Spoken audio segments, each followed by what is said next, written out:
নমস্কার বন্ধুরা, আজ আপনাদের নিয়ে চলে এসেছি বাঁকুড়া জেলার জয়পুর থানার অন্তর্গত একটা খুবই সুন্দর গ্রামে।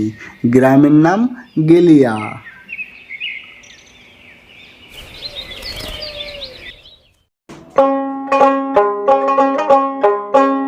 গ্রামে ঢুকেই প্রথমেই আমরা চলে আসলাম গ্রামের এই মন্দিরে। এখন দেখতেই পাচ্ছেন যে মন্দিরে অনেক লোকজন পুজো দিতে এসেছে।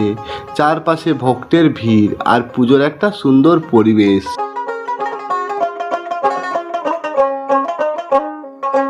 মন্দিরের ঠিক পাশে রয়েছে এই গ্রামের একটি ছোট্ট বাজার। এখানে এসেছে গ্রামের এবং গ্রামের বাইরে থেকে অনেক মানুষ। তারা তাদের টাটকা সবজি নিতে খুবই ব্যস্ত।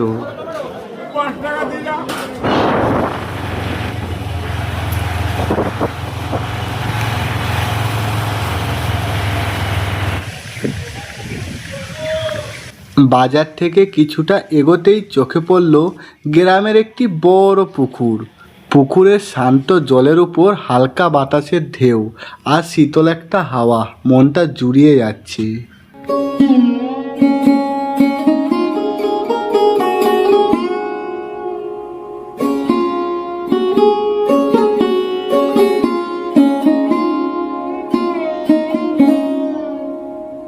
মন্দির আর বাজারটা ঘুরে এবার আমি বাইক নিয়ে গ্রামের আরও ভিতরের দিকে এগিয়ে চললাম।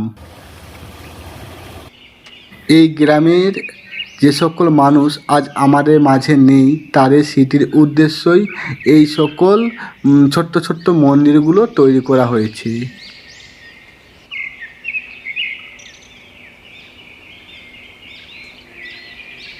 এবার আমরা চলে এলাম গ্রামের ফুটবল মাঠে।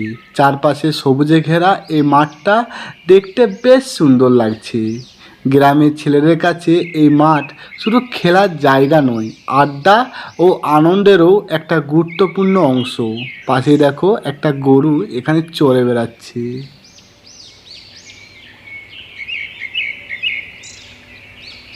মাঠের মাঝখানে যে ঘরটা দেখতে পাচ্ছ, এই ঘরটাতে ছাগল পালন করা হয়।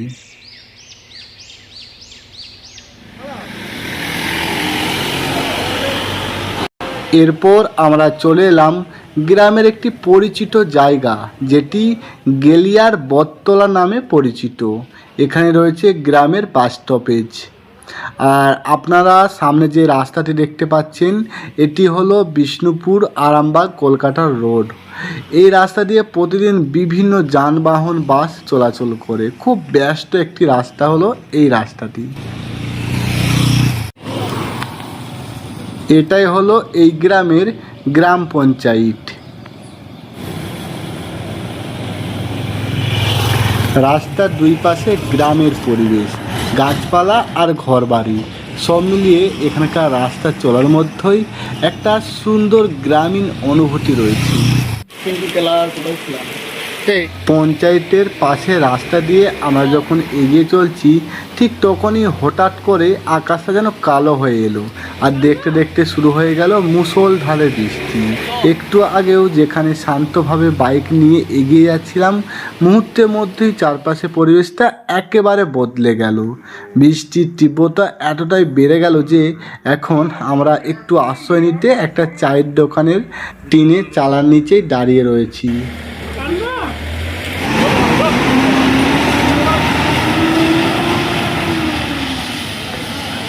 বৃষ্টি থামার পর আমরা আবার বেরিয়ে পড়লাম।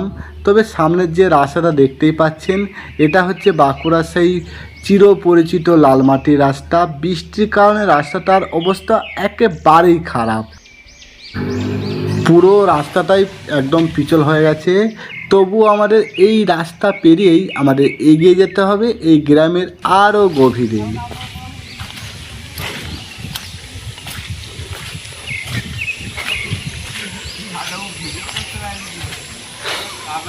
এই রাস্তার দিকে পড়ে আসা ভালো দাদা।